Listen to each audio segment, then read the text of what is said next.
Hello అండి, hi అందరికీ, welcome to my channel. ఈరోజు నేను మురుమురాతో మిక్చర్ చేస్తున్నాను.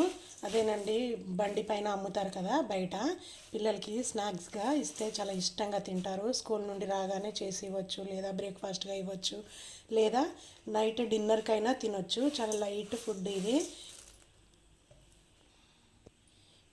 ఇందులోకి ఒక చిటికెడంతా పసుపు ఆప్షనల్, కానీ నేను వేస్తున్నాను కాస్త కలర్ కోసం అని చెప్పి. అలాగే రుచికి సరిపడా సాల్ట్, కారం ఒక హాఫ్ టీ స్పూన్ అంతా కారం, అలాగే కొంచెం ఒక హాఫ్ టీ స్పూన్ కంటే కొంచెం తక్కువ ధనియాల పొడి.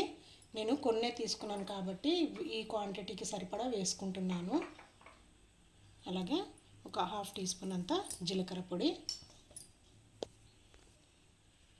అలాగే ఒక అర టీ స్పూన్ అంతా ఆయిల్ని కూడా వేసుకోవాలి.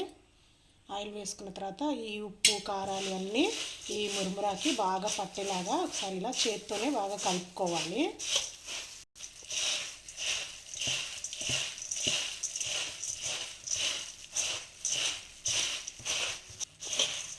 ఇలా ఉప్పు కారం మసాలాలన్నీ బాగా పట్టించుకున్న తర్వాత సన్నగా కట్ చేసుకున్న ఆనియన్ వేసుకోవాలి.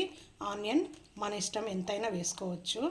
నేనైతే ఒక మీడియం సైజు ఆనియన్ని కట్ చేసి తీసుకున్నాను, మొత్తం వేసేస్తున్నాను. అలాగే ఒక చిన్న సైజు టమాటాని కూడా ఇలా సన్నగా కట్ చేసుకోవాలి. అలాగే ఇలా సన్నగా కట్ చేసుకున్న కొత్తిమీరను కూడా వేసుకోవాలి. చాలా ఫాస్ట్గా అవుతుంది అండ్ చాలా టేస్టీగా కూడా ఉంటుంది. పిల్లలు పెద్దలు అందరూ చాలా ఇష్టంగా తింటారు. అప్పటికప్పుడు ఒక 5 నిమిషాలలో చేసి పెట్టవచ్చు ఈ మురుమురా మిక్చర్. ఇదంతా బాగా కలిసేలాగా కలుపుకోవాలి. నేను ఇందులో చాట్ మసాలా కూడా వేసుకోవచ్చు, కానీ నేను మా పిల్లలు తినారని నేను వేయట్లేను. మీకు నచ్చితే వేసుకోవచ్చు, టేస్ట్ చాలా బాగుంటుంది. అండ్ అలాగే వేయించిన పల్లీలు పుట్నాలు అవి కూడా వేసుకోవచ్చు. నేను అవి ఏవి వేయట్లేను, ఓన్లీ మురుమురానే. అంతేనండి, ఇలా చక్కగా కలుపుకొని ఒక బౌల్లోకి తీసుకోవడమే. ఇలా చేత్తోనే కలుపుకోవాలి. చేత్తోనే కలుపుకుంటేనే మనం వేసుకున్న ఇంగ్రీడియంట్స్ అన్నీ మురుమురాకి అన్నీ బాగా పట్టి అన్ని ఫ్లేవర్స్ చక్కగా తెలుస్తాయి. ఎంతో టేస్టీ అయిన మురుమురా మిక్చర్ అయితే రెడీ అయింది. ఇలా బండి మీద కొనుక్కునే కంటే 5 నిమిషాలు ఇలా ఇంట్లోనే ఈజీగా తయారు చేసుకోవచ్చు. పిల్లలు పెద్దలు అందరూ ఇష్టంగా తింటారు. మీరు కూడా మీ ఇంట్లో తయారు చేసుకొని మీకు ఎలా కుదిరిందో నాకు కామెంట్స్లో తెలియజేయండి. మరొక మంచి రెసిపీతో మళ్ళీ కలుద్దాం. అంతవరకు బాయ్.